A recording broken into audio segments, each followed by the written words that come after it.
Good evening, everyone, and welcome to the Real Science Exchange, the pubcast where leading scientists and industry professionals meet over a few drinks to discuss the latest ideas and trends in animal nutrition. I'm here today with Dr. Zach Lohman. Zach and his team picked out about, I guess it's 10 or 11 abstracts of interest, and today, for the first one, we're going to be interviewing Emmillie Boot from North Carolina State. Welcome, Yes, Emmillie. thank you. And her advisor, Ramon Malheiros, also from NC State, obviously. Ramon, tell us a bit about Emmillie and what makes her special. Oh, it's very special. First of all, she came from Michigan. Yeah, that's very, Yep, that's where I did my very undergrad. special. It's Michigan State. Yes. Good. And Amy comes to me with a proposal to work with the reproduction. That's very nice. And Amy have been a very good student until these days. Yeah, I hope keep like that. And we have developed a work with the roosters to evaluate the quality of the sperm, quality of those roosters for the master. And in the future, you're going deep on this to evaluate the sperm quality, the testicles development, because these days is a kind of issue for the industry that go to low fertility, especially in the broiler breeders. Yeah, excellent. So tell us a bit more about your research paper that you've presented it already. Yes, I presented yesterday, and we looked at the differences between egg production, egg fertility, and rooster fertility between nipple drinker lines and bell drinker lines. So, and the big thing that we saw was that our egg fertility was higher in the nipple drinker lines at the end of the flock cycle. So we think it's a good way for producers to improve egg fertility numbers in their late age flocks. Yeah, so now why were those better? Why was fertility better? That's a great question. So we took blood samples earlier in the study. That way we can run blood biochemistry to determine, but my hypothesis right now is that the bell drinkers just allow more bacteria into the bell drinker, whereas the nipple drinkers have the closed system. And the nipple drinkers we were using were gender specific from Ziggity. And we believe that that has a component added in that the roosters weren't able to drink out of the hen drinkers. And so it kept them, it allowed the hens to actually have access to those drinkers more often and gave the roosters more chance to have their own water line. Interesting. So did y'all look at any actual bacteria counts or anything in the environment or in the waters? We did not take samples for that, but we could do that in our next flock, and I think that would be a really valuable way to go. So I used to do quite a bit with ducks, and ducks everybody thinks need lots of water, and I actually did a very similar trial, and we looked at litter moisture and bacterial counts and everything, and saw similar to what you saw. Yeah, I actually did an internship at Maple Leaf, and when I was there, I mean, a lot of people in the industry were pushing for, oh, well, they need duck ponds to improve fertility, but there we weren't necessarily seeing that. We were seeing that there was the higher bacterial load, which was discouraging egg production. So I can agree with that. Yeah. So any plans to follow up on this study? So you're you're going to be defending your master's here soon. What's your plans after that? Going to continue this research? Yeah, so we have a trial plan for my PhD, and it won't be looking at the difference of water quality, but we'll be looking at the differences of different antioxidants in the feed to see if breeder fertility is improved through that. We're looking at a couple of different feed additives, one being fish meal, another one being ashwagandha, that we've seen good results with fish meal earlier in my master's, and we're hoping to see good results in chickens like we do in human medicine. Very interesting. Well, Ramon, Emmillie, pleasure meeting you guys today. Okay. Thanks for joining us here at the Real Science Exchange, and have a good week. Okay, Awesome. my pleasure. Thank you. Yeah, thank you for having us.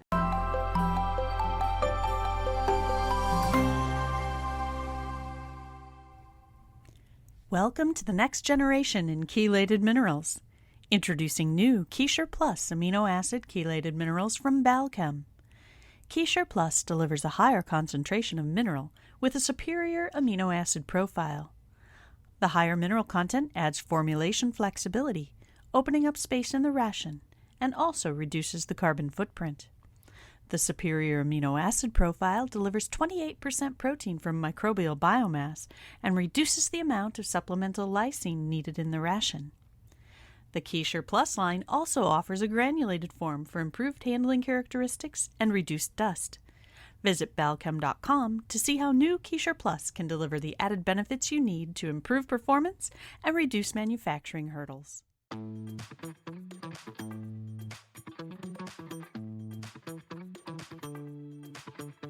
Welcome back, everyone. Back again, once again, with Dr. Zach Lohman. You've been a mainstay this week for me. Appreciate all the help. We're also here with Catherine Fudge from University of Georgia. Catherine, welcome to the Real Science Exchange. Glad to have you here. Thank you. So first, tell us a little bit about yourself. Okay. You don't have to talk about the Grand Canyon, but there's a good story in there, folks. Yeah.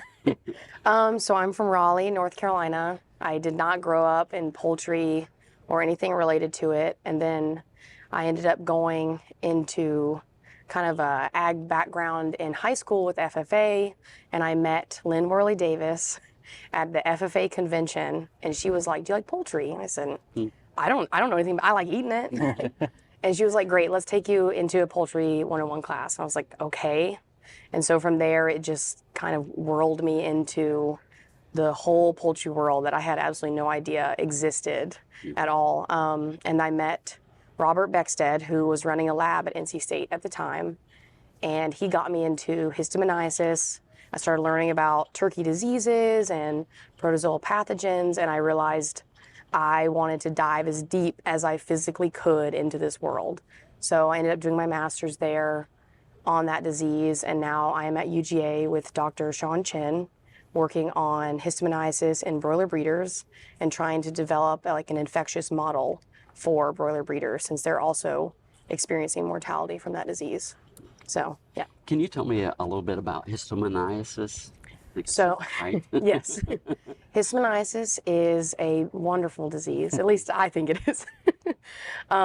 It's caused by Histomonas malheiros, which it was first discovered in 1892 or 3, and it was a old world pathogen that came here by way of pheasants, gold-necked pheasant, or ring-necked pheasant, excuse me. And they brought Histomonas here, and within about 20 years, it totally decimated the turkey industry, because turkeys are a new world bird coming in contact with an old world pathogen. And so some really great minds at Cornell ended up discovering what it was and dubbing it Histomonas malheiros. And by the 60s, we had a really great treatment for it, azoles, dimetrodazole, metronidazole. And those were really effective until the 2000s, when Europe and the US banned them because of their arsenic-based compounds. And so now we don't have any treatments available for this disease. And in the last 7 years, there have been roughly 800 outbreaks of this disease, leading to millions of turkeys being lost. And now... And that's globally? That's probably within just the US that I know of. I know that France and Germany and Poland also have this issue.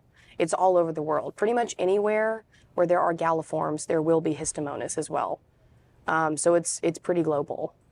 But in the last couple years, broiler breeders have also reported losses in the first 4 to 6 weeks of age, 10 to 12%, which for turkeys, they're like, okay, we're losing 100%. So, but a broiler breeder is worth so much money. Even small losses mean a lot for us. So we're really trying to collaborate with both turkeys and chickens to figure out, what's going on. Why is this disease so intense? Why is it so pathogenic? And how can we control it? Mm-hmm. And new ways to try and combat this disease. So sometimes it's a little bit non-traditional, the ways we go about it. Yeah. So you have a poster here at the Yes. the meetings. Tell us a little bit about that, the research that you've done for that. Right. Okay. So my lab is an extension lab. And so with extension comes a lot of contact with outside entities. You talk to a lot of growers. You find out what they're doing. And we had a grower reach out to us and tell us that he'd made some really interesting observations about the type of shavings he was using in his house. And he mentioned that whenever he would place cedar shavings in his house, he noticed a drop in his insect population, which I mention insects because insects are actually what carry histomonas into chicken or turkey houses by way of the vector Heterachus gallinarum, but in a roundabout way, they carry histomonas. So he noticed that he controlled his outbreaks when he used cedar. And so we kind of wanted to look a little more into that because, you know, anecdotal evidence out in the field is something that should never be ignored. You know, farmers always make these really interesting comments and you stop and go, never thought about doing that before. That's great. So you want to take it back to the lab and test it and see if, you know, you can back it with science. And right now it's very preliminary. We've done just a few small like benchtop studies where we've looked at using cedar to repel darkling beetles over a very short time period. And we have seen that cedar shavings, as well as cedar extracts, do have some repellency type responses to darkling beetles, as well as some larval toxicity possibly. We need to do a lot more research before we can make any kind of claim on like whether this will work or not. But I think it's something really interesting that we could look deeper into. Yeah. Interesting. Yeah. So do you see a difference between the extracts and actual cedar shavings? So extract, let's see, how do I put this? The cedar shavings themselves contain the volatile compounds that the extract also contains because you have to press the tree to pull the extract out. But once the extract is removed from the fiber of the tree, it becomes more volatile. It can like dissipate into the air faster. So I'm sure you've like maybe smelled like cedar wood furniture. It's really strong and it stays really strong for like years. And it's because the fibers within the tree are actually able to hold those volatile compounds in and not allow them to all dissipate at once. But when they're free, they like they volatilize. Yeah. So they don't hold as long. So I'm looking a little more further into using cedar shavings because it's something that I think would hold longer. But I don't know how it will hold up to windrowing, decaking, or, you know, just long-term use in a house. I don't know, will feces have an impact on the volatile compounds or destroy it? I'm not sure. So I need to know a lot more before I... Yeah, so along those lines, what's your next research study look like? If I had all the money in the world. What I would do right now is I'm hoping to be able to actually put cedar shavings down in pens and put beetle traps down and count beetles weekly and see, you know, compare pine shavings in pens with live birds on it compared to cedar shavings with live birds on it and see what the beetle counts look like so I can compare the differences. And then also do longer term studies to see if it impacts egg hatchability, if it impacts going from larval to adult stages, and if they... One of the things I want to look at too is instars, which the instar is the life cycle of the larva. So it will go through 3 instars, and that's pretty much like a shedding and then a regrowth. And so if we can control the instar or stop them at an instar, which we do have insect growth regulators, IGRs, that do that, where they pretty much prevent the larva from becoming an adult beetle. If we have something along those lines, we can combine cedar shavings with something like an insecticide that will then kill the larva, because the larvae are a lot easier to kill than the adult. Because the adults have a very hard chitin outer shell and they're really tough, but if you can destroy the soft larva, it's much easier. Yep. Catherine, this has been a great interview. Thank you for joining us today. Thank you. Thank you. Appreciate it.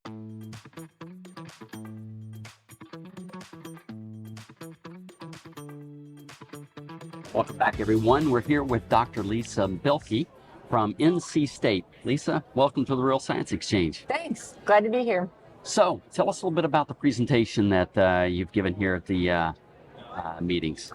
So I talked about feed additives in poultry, and mostly about how the health side of them, I guess. There's a lot of types of feed additives. We can use them for nutrition and all sorts of things, but I work in poultry health, so that's definitely what I talked about, and the different types of feed additives and kind of what they can do and what they can't do, and sort of how we should maybe limit our expectations on them. Yeah. Can you give us an idea which ones you were looking at? Yeah, so I've done a lot of classes. Probiotics are the big one that I talk about the most because that's where I have all of the experience. But of course, there's also organic acids and immune system modulators and antibiotics. Of course, there's still feed additives, and we could still use them. So medications to treat disease in birds, and I think that's about it. I may have added something else in there, but it's been a minute. So Okay. that kind of hits all the high points. Yeah. Yeah. So what are some of the key findings you shared with the audience? Well, so the big thing is that number one, when birds are sick, if antibiotics are the thing that we need to treat them with, then we should definitely consider antibiotics. But the big thing to think about is how prevention is the best key to keeping healthy birds. And really we can use these feed additives, probiotics, symbiotics, or organic acids, whatever it is, essential oils. We can use them to prevent disease so that we don't need the antibiotics or the medications. And I guess one of the other kind of soapboxes that I get on when it comes to feed additives is that, whenever for a while, and it's kind of dying down a little bit, but for a while, producers or veterinarians would want, say, a probiotic that would fix all of their bacterial problems, because they thought of antibiotics as like this one thing that would fix all of it. But in reality, we had a bunch of different antibiotics, right? There's a long list of antibiotics that could go into birds. And so we shouldn't put probiotics on an unfair playing field. And we should say, okay, we've got a probiotic that treats clostridial diseases, and we've got a probiotic that can help with E. coli, and it's going to take multiple things. And that people need to consider whenever they're doing any of these feed additives. What am I treating? What fits in within my system? What is going to help manage the problems that I have with my birds, so that we can actually set these feed additives up for success and in preventing the disease. Okay. Yeah. So if I hear what you're saying, it sounds like you're going to use blends of these different, Probably. yeah. And so it seems like it'd be very difficult taking a look at each and every farm and saying, what are the problems there, and coming up with that special cocktail that's going to work. Is that? Right. Well, so actually, fortunately, I just talked to a vet, give a talk this afternoon about the kind of how they work, and she gave me some good words here. So the thing is that the vets are in the barns with these birds on a regular basis, and so they kind of know what their problems are. They know what to expect. They know what systems they're running.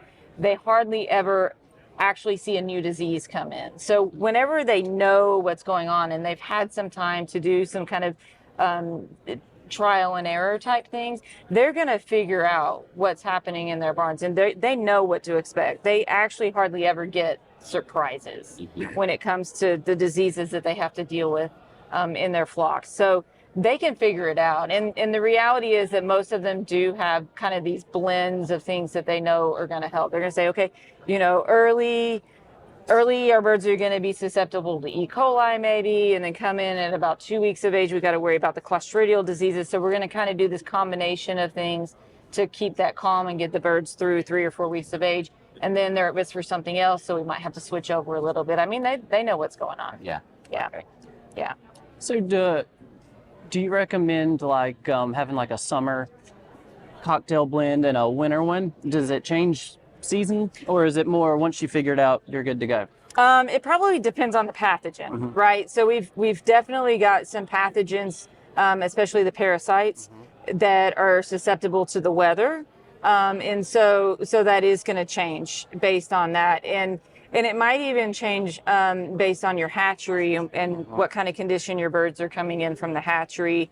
And then, if you've got birds on an ionophore versus a chemical versus vaccination for Eimeria, that's all going to change the conditions within the gut. So sort of the seasons, but also the seasons of what else are you doing to the birds at that time of year. Yeah. Do chickens build up resistance, or not the chickens, but pathogens build up resistance to these interventions? I haven't seen it a whole lot. So there are some that we kind of have to worry about a little bit, and they tend to be things like bacteriophages. And that's because the bacteria can develop resistance to bacteriophages really quickly. Now we know that, so there's strategies with developing bacteriophage products to help overcome that resistance that we know is going to happen. But in terms of some of these, like the essential oils, or although some of these are new enough that maybe they haven't been around a long time, right? Because the technology to effectively apply an essential oil is just now kind of evolving. But I don't know that anybody has ever said, yeah, that worked for a long time and now suddenly it just quit, because nobody's been using it for a long time yet. Now probiotics have been around for dozens of years now, and I've never heard anybody say our probiotic failed because bacteria have developed some other way to work around that probiotic. Yeah, they haven't. I've not heard that yet. Since we kind of close things down here, Lisa, any kind of words of wisdom for live production managers out there? Yeah, I already said it. Prevention is the best key. Okay. And also, make sure you're working with a feed additive that has some science behind it. I mean, I'm a scientist, so I'm gonna say some science behind it. Yeah. Like don't just take the word of the technical manager. Like, go look at the data. It drives me nuts to look at advertisements and see where they've got references, and I look at those references and it's an abstract. It's not, actual, like a full research study that was peer reviewed and published and put out there. It's an abstract, and I can submit anything on an abstract. Well, not anything, but I can submit an abstract and present it, and it's not been peer reviewed. And they could criticize the heck out of it at the presentation, and nobody believes it, but that abstract's published. So, really look for the peer review, more than one, kind of go through that data. And it can be hard to read data if you're not used to it, but at least look for it and see, is there at least plenty of stuff out there that's, really hard science on it, and not just something that was put together and put in a box or a bag and sold to you. Yep, makes perfect sense. Thanks for joining us Yeah, today. thank you. Thanks for the opportunity. Yeah, thanks.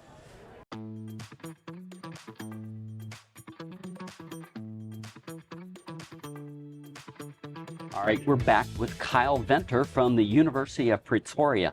Kyle, welcome to the Real Science Exchange. Thank you.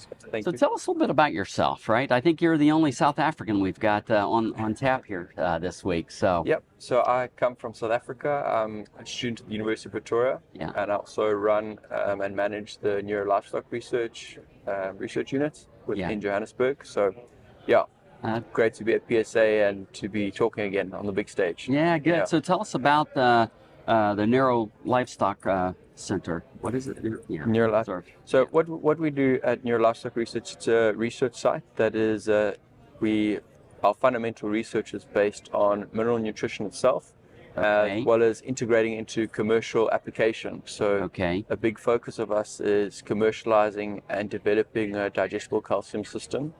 And also with that, the focus is to reduce the dependence on inorganic trace minerals as well as inorganic macro minerals themselves. Okay, interesting. So, very interesting. And that kind of leads to the paper the presentation that you had this week. Can you tell us a little bit about that? Yeah, so the presentation I focused on this week was reducing the independence of rock phosphate itself.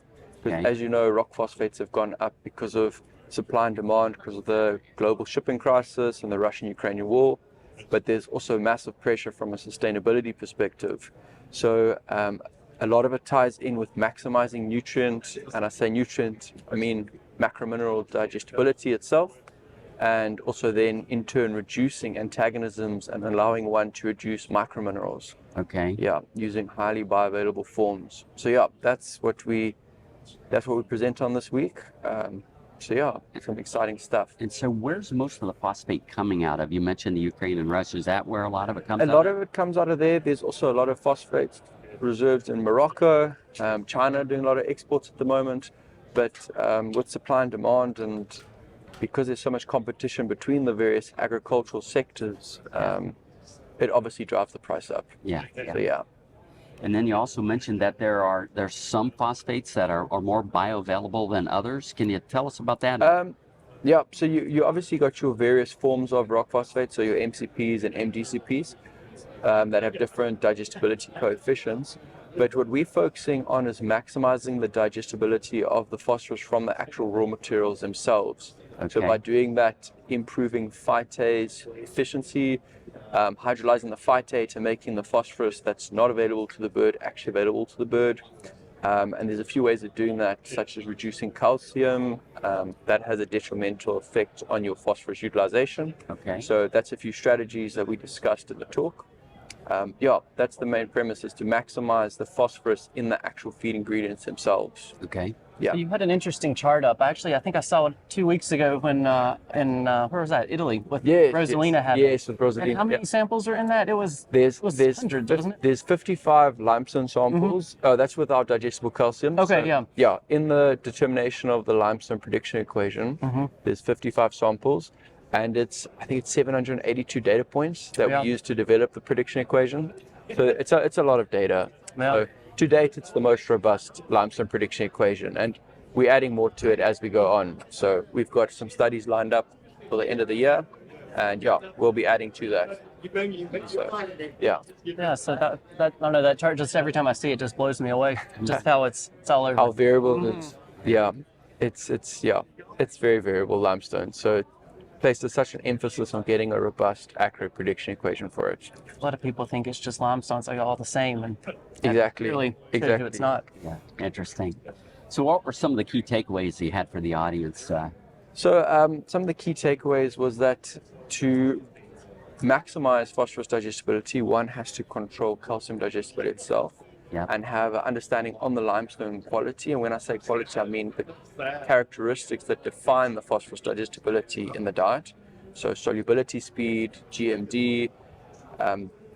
One has to maximize phytase efficacy by selecting the correct limestone.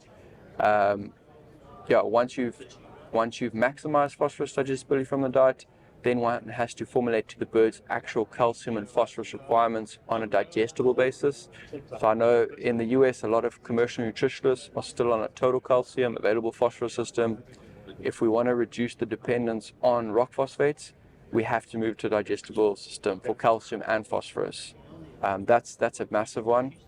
And I think one has to relook at the paradigm of microminerals themselves. We're in diets that are high in phytase, low in calcium and phosphorus, so we're reducing those antagonisms, and we have more highly bioavailable forms of these microminerals.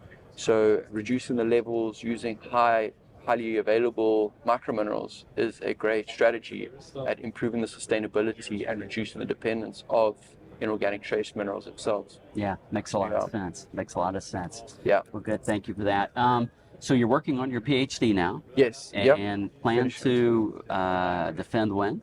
Early next year. Early next year. That's the plan. Yeah. And then the plan after that? So the plan after that is to continue as the innovation manager at Neuro Livestock Research. Okay. So we've got a few exciting projects lined up. Watch the space. There's some exciting stuff to come. Oh, outstanding. Yeah.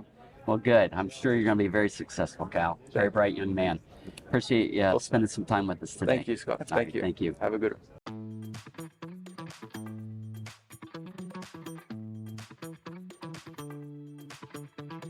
Welcome back, everyone. We're here once again with Dr. Zach Lohman, co-host special today. And we've got Dr. Ken Macklin from Auburn and now at Mississippi State, the department head there. And then we got Leticia Orellana. Did I get that right? All right. And so first of all, Ken, I'd like to just kind of talk a little bit about maybe your transition from working with Leticia here and now department head over there at Mississippi State. Okay. Well, at Auburn, I was an extension specialist and a researcher. My area was really microbiology now in general. Now, in the extension side, I pretty much worked on whatever issue was out there within the broiler industry, the poultry industry. And one of the issues that we've been having lately, as anyone who works with broilers knows, is the number of eggs that we can get out of the breeders. Not only the number of eggs, the hatchability, gosh dang, I can't even think of everything. Yeah. Fertility, everything coming from the breeder side. So we had an opportunity to do some research where we're going to look at different egg quality parameters to see if it impacted hatch. And then Leticia could probably go into a little bit more detail about that when we get to her. But when I left Auburn to go to Mississippi State, that's part of my program that I'd like to continue on because I do have some nice hatcheries there in the Department of Poultry Science there at Mississippi State. We do have some expertise in this area there. And of course, there's a lot of poultry companies that are very interested to work with us. Yeah. So you mentioned Leticia. She's second year in your master's program. What can you tell us about her? Oh, Letitia. I was going to let Letitia talk about it, but Letitia, she came to me. Really, we were going to do some micro. We were going to do egg hatchery sanitation. However, like I said, this opportunity came up, and we kind of said, well, we'll give it a shot, and maybe put the sanitation on the afterburner or the side burner. And we got some really exciting results, like really exciting, where we performed this study now a few different times and got some very encouraging data from it. Not saying that hatchery sanitation isn't important, because it is, but this is more of a hot topic that I feel a niche that we could fill right now. So I'm very excited. She's been a great addition to the team, and she'll be great no matter what she decides to do moving forward. Yeah, Looking excellent. forward to see what happens. So Letitia, I actually attended your presentation, I think it was yesterday, is that correct? Yesterday morning. And so why don't you go through some of the key things that you shared with the audience with your presentation? Okay, well, I started mentioning that here in the US, we are selling about 244 million eggs per week. Okay. So that's a lot. That's a lot, yes. And the average hatchability reported by the USDA National Agricultural Statistical Service was of 79.5% last week. Okay. So when we see a 79% of hatchability, we know that we need to improve it, So and is that going up or down over time? a little bit. Okay. So there is some variation, but no, you will not see like a 10% variation. No, it's not like that. We see variations according per week, but no high variation. Maybe 0.2% or 0.5 maybe. But yeah, so hatchability is actually right now a hot topic. Yeah. So everybody is interested in implementing new strategies to address this issue. So as we know that there are several factors that may be affecting hatchability. I mean, we think about the environmental conditions, the management at the breeder farms, the incubation conditions, a lot of things. But this research is focused on the actual quality.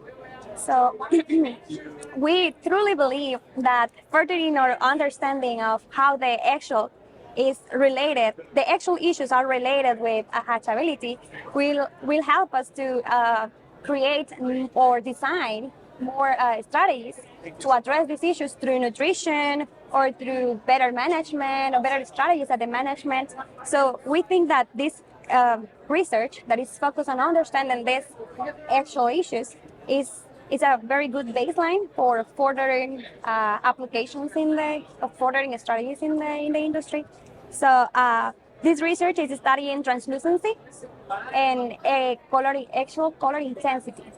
So translucency is I think that the term that the industry is using is windows, right? So when we candle an egg, we can see that there are some eggs that have more windows or watermarks or clear spots. It depends on how you want to describe them. And some of them have more windows than others. So it is thought that this issue, these windows, are caused by the moisture accumulation on the eggshell and an uneven drying after the egg is laid. So it has been reported to affect bacterial penetration and also to affect thickness and strength. And recently, we just published a paper where we demonstrate that translucency is also related with hatchability. We found in that paper that the difference between low translucent eggs and high translucent eggs was about 7% hatchability. So that's a lot, and I'm talking about hatch offsets. So it's a lot of hatchability, a lot of difference. So I'm going to assume the high translucency has lower Exactly. Yeah. So, and also it's related with chick weight. And about the color intensity, which is the other actual quality parameter that we are analyzing. So we know that the color of the actual depends on the breed. There are breeds for genetics for brown eggs or for white eggs. But when we go to the field of a breeder farm, we can see that there is a variation in the color intensity. Some eggs are a little bit more, lighter, or you can tell in the field. So we are trying to study to evaluate if there is any correlation of this incidence of color intensity, with hatchability, with chick weight and moisture loss, etc. So actually, in the paper that we published, we also found a difference there. There is a correlation of color intensity where darker color eggs have better hatchability too. It's pretty interesting. Well, but about the research that I presented yesterday, this was more focused on understanding how the translucency and the color intensity is related with other eggshell quality parameters, but taking into account external and internal. So for external eggshell quality parameters, we consider the egg weight, the eggshell thickness, the strength, and the ultrastructure, and the eggshell weight. And for internal quality of the egg, we consider the yolk color and the hard units or HU value. So we analyze, I don't know if how into details you want to go into the methodology, but we use a total of 270 eggs for this trial. We use an all flock because we have seen and we know that as the flock is aging is where we start to see more issues in eggshell quality. So we decided to run this trial, first with an all flock, and we are planning using the plans that we want to do this thing with younger flocks to see how or the hypothesis is that maybe the problem is the same, but we need to actually test this. Validate. And so we classify eggs by translucency, and we classify eggs by color intensity, and we evaluated the parameters that I just mentioned. And as a result, as a brief summary on the results, so we found that this is pretty interesting. That translucent eggs, low translucent eggs, the ones that have less watermarks or less windows, these eggs have a thinner eggshell and have a lower eggshell weight. So, but the thing is, in the past, in previous research, we reported that these eggs have better hatchability and better chick weight. And, it made you think that how an egg that have better hatchability, better chick weight, is actually having a thinner eggshell and an eggshell with less weight. So we know that the chicks get their nutrients from the yolk, from the albumin, and from the eggshell. Well, so the other interesting factor that we found in this research is that actually these eggs have a better HU value, which means a better inner quality. So what we are thinking here is that these low translucent eggs, even when they have a thinner eggshell and a lower eggshell weight, they are capable to maintain the quality of the inner egg for longer or better than the low translucent egg. And this is important for the embryo, for the gas and exchange. I don't know, maybe gas exchange from the inner side of the embryo to the outside. So regarding translucency, we are very excited about continue evaluating these results. What else? Oh, about translucency. Another thing that we think is that the translucency is more related with the inner membrane, more than with the eggshell.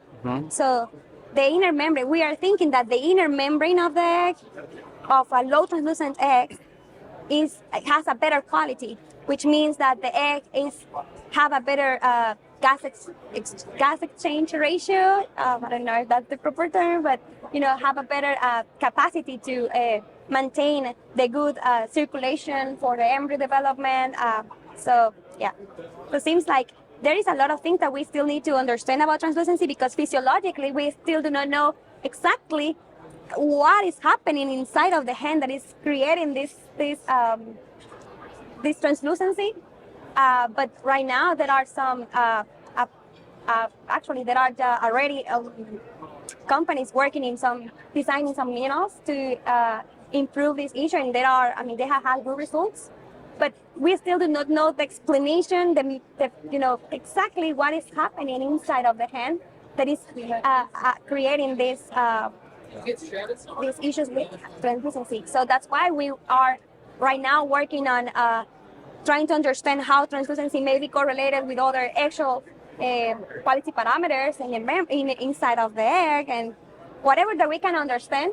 So then we can have a better idea of how to go into the chicken and try to understand where the issue is formed. So I think it's pretty. So do you have some hypothesis? Is it perhaps health status, inflammation, perhaps even genetics? Stress? Yes. Yes. Well, we all what you have mentioned, we think that maybe affecting, but also, and what we believe is that the hen somehow understand that it's having an issue with translucency and it's concentrated her nutrients or it's trying to improve the inner membrane of the shell in order to protect his embryo, so it's like, because I don't know, it's some ideas that we have, but we need to prove this. We need to run more experiments and go more into this. But I think this is a very, very interesting topic.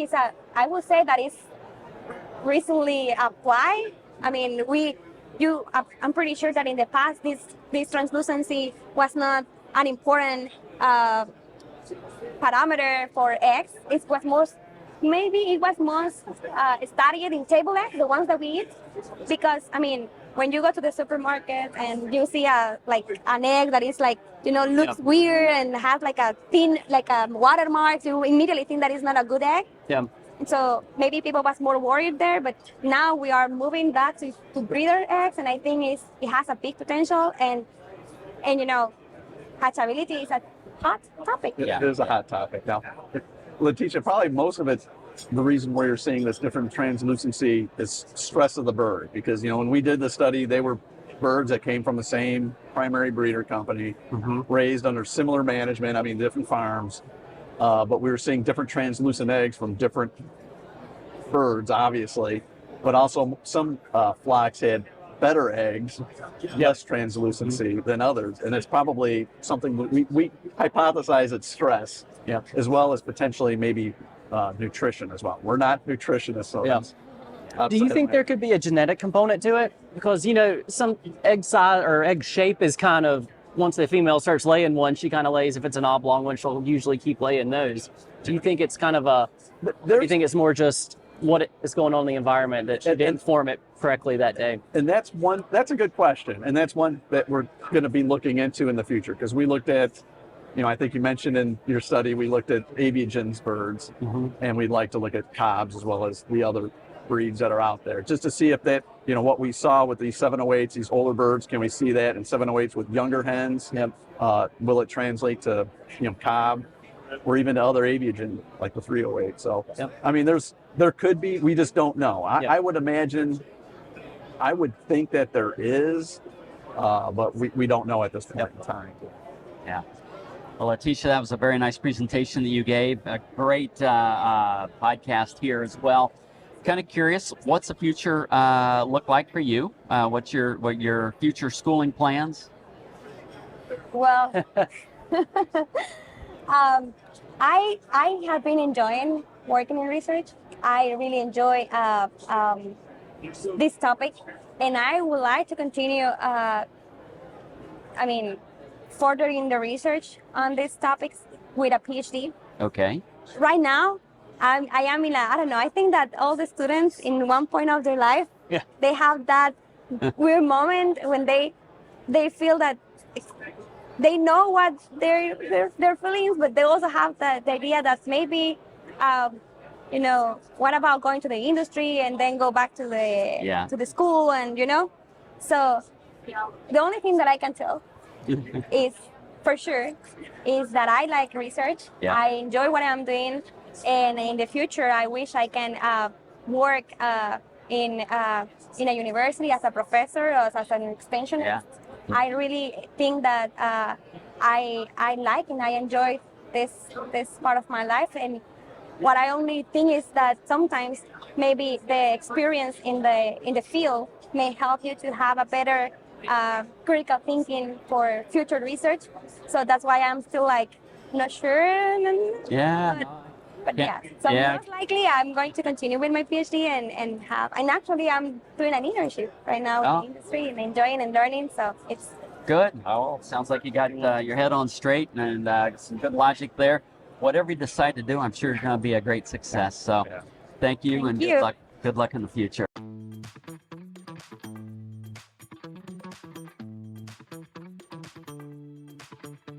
Hi, I'm Scott Sorrell, back to with you here at the Poultry Science meetings. I ran into a gentleman by the name, I believe your name is Ben. Dr. Benjamin Franklin. Dr. Benjamin Franklin, and you're here at the Poultry Science meetings. Can you tell me what brought you here today?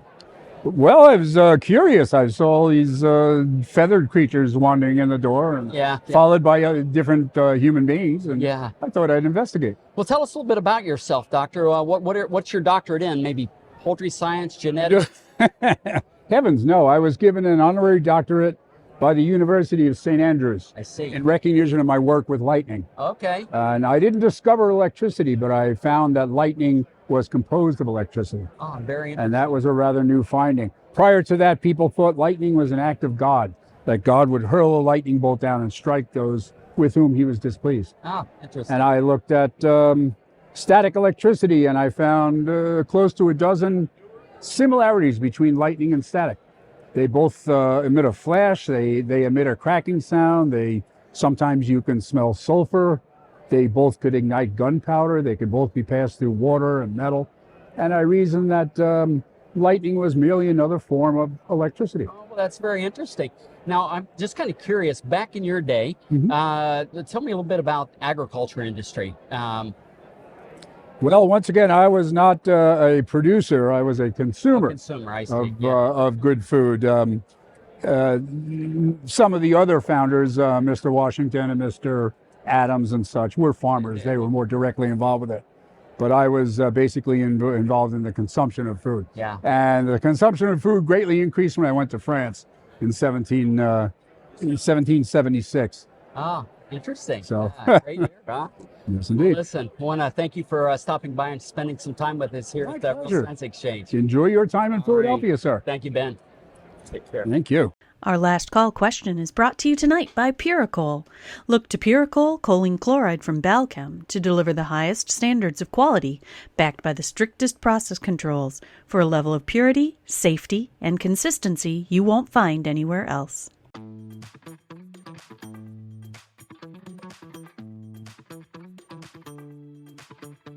Well, Zach, welcome back. We're here for this session with Dr. Giri Athrey and Cara Cash from Texas A&M. I think you guys are the only Aggies we talked to this week. Giri, why don't you give us some background on your program there?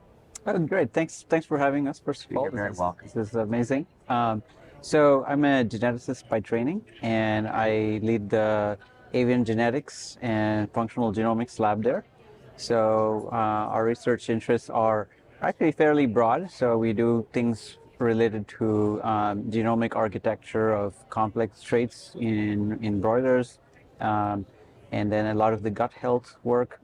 And because we need a lot of data analysis to generate hypotheses, we are into all kinds of big data types of endeavors also.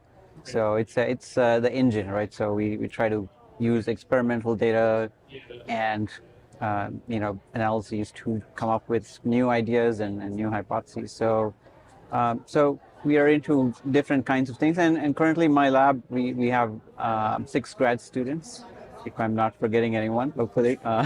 And Cara is one of our new ones. So very good. Well, Cara, welcome to the Real Science Exchange. Now, your paper was got an interesting title, The Effects of Broiler Breeder Fertility on Global Food Security. That's interesting and different. So why don't you tell us about that? Sure. So thank you for having me. Our project is data analysis based. So as we know, chicken is at the highest consumption that it has ever been in the United States. But in the broiler breeders, we are experiencing declining fertility. And we know this problem exists, but we don't know how this declining fertility affects the production of the animals or our climate or the economy. So that's what our project is aiming to do, is to learn those effects so that we're better able to prepare and hopefully fix the fertility issues, but mainly to know where deficits may occur in broiler production. Okay. Now, where do you get all your data? So we have an industry partner in Texas, I cannot disclose the company. Okay. All right. But the poultry genetics have multiple layers of breeders, and we are able to get the level of broiler breeder data right before the actual broilers and chicken that we eat. So we're able to use that data, and in my project specifically, I use what's called a stock flow model. And I use that data with a 1 to 5% decline in fertility, along with feed information on the daily feed of the breeders to determine how that fertility decline is affecting the number of broilers that we will have in the next 10, 20, even 50 years. Oh, very interesting. Well, can you share with us some of the results you've found so far? Sure. So one of the main things that I think is really important, especially when in our industry, is sustainability. And with our declining fertility, we used a 1 to 5% decline. This is really conservative for the industry. The industry is facing even higher declines than this. But with this decline, I know that in the next 50 years, to maintain this production, we will need an excess of 1.5 million tons of feed, and it will produce an excess greenhouse gas emissions of 4.7 million metric tons. So this is going to make a big impact on not just the producers, but the consumers. So we're still looking at how the economic impacts, the different economic impacts, but we know that we're going to need so much more feed and produce so much more greenhouse gases. Oh, interesting. So now you're not taking a look at all where the infertility or what's causing the infertility. You're just measuring the results of the infertility. No, this project is just looking at, basically projections. This is this project. However, in our lab, we do have work going on at the moment using basically looking at sperm quality in male broiler breeders, because we know that it's a male issue in the industry, because when we replace the males, the fertility spikes back up again. So the male's fertility, even in the past 10 to 50 years, has declined just more and more rapidly, to a point where at about 60, 65 weeks, these broilers are producing, they're at 50% decline fertility already at that point. And it's not economically feasible to continue feeding them, and they're replaced in the industry. But we can't just keep replacing and replacing. We got to get them somewhere. Right. So this fertility problem is a problem, and we need to have a solution for it soon. Yeah. So do you factor in different genetics in your model, or do you focus just on a general fertility decline across all of them? So we use the fertility data from the industry partner that we have. So that, I would say, that is genetic data. Correct me if I'm wrong. It is. So yes, so she's correct. Yep. So what happens is, because there's many producers, and each of them have their, for the most part, they're using the same kinds of model, but there are some variation. Now, what I can tell you about the genetics is just talking to the primary breeders. This is not data you'll find in any public space, of course, but again, our numbers are very optimistic in terms of the fertility decline. So their challenges are actually worse and comparable between the genetics companies. So, yeah, I'm just kind of curious what's causing the infertility. That's it's a great question. So I mean, this is it kind of impacts many parts of how chickens are raised and how they're selected. So we've obviously emphasized the most economically important parts of the broiler carcass, which is the breast meat, and the feed efficiency that drives there. But along the way, we obviously de-emphasized many other life history traits. Right? So this is not new. I mean, this is something that people have been talking about for 30, 40 years. It also now. happens in most agricultural species. So and this is common. Well, it's happening in humans as well. Yes. Yeah. So what happens is, if you take any natural organism, you have a decline in fertility over age. But we have shown, and other people have shown, for example, that in broilers, let's say high performance broilers, we are contracting the timeline where they are hitting what we would in humans, we would consider as an old age. So physiologically, they are getting old much faster because their metabolic rate has to be so high. That makes sense. Yeah. So we have contracted their lifespan essentially, and we're seeing all the effects of that. at a much faster pace.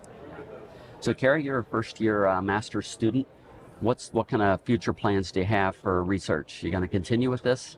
Yes, so I've been able to share with y'all, the feed and the greenhouse gas emissions that we can expect, but I'm very interested in the economic effects that this has because I like buying chicken and I want to know how much my chicken's going to cost. So I would like to continue doing research on that. My committee members, one of them is an agricultural economist. So I'll be working with him on creating that price data. But I will also be working with our lab that is using looking at the sperm to see the actual reason why this fertility is declining so much. So I'll continue doing these projections, but also trying to help at the same time. And so what's Cara's future look like? What do you plan to do after you get your master's? I plan on being a data analyst. Okay. I thoroughly enjoy data analytics, and I can definitely see myself working for maybe not necessarily a poultry company, but any type of agriculture company and performing their data analytics or bioinformatics work. Yeah, very well. Thank you, Cara. Thank you, Giri, for Our joining pleasure. us today. Thanks so much for having us. A good one. Thank you to our audience, as usual. We appreciate you spending time with us here at the Real Science Exchange. We hope you learned something. I hope you had some fun. And I hope to see you next time here at the Real Science Exchange, where it's always happy hour and you're always among friends. We'd love to hear your comments or ideas for topics and guests. So please reach out via email to anh.marketing@balchem.com with any suggestions, and we'll work hard to add them to the schedule. Don't forget to leave a 5-star rating on your way out. You can request your Real Science Exchange t-shirt in just a few easy steps. Just like or subscribe to the Real Science Exchange and send us a screenshot along with your address and t-shirt size to anh.marketing@balchem.com. Balchem's Real Science Lecture Series of webinars continues with ruminant-focused topics on the first Tuesday of every month, monogastric-focused topics on the second Tuesday of each month, and quarterly topics for the companion animal segment. Visit balchem.com/realscience to see the latest schedule and to register for upcoming webinars.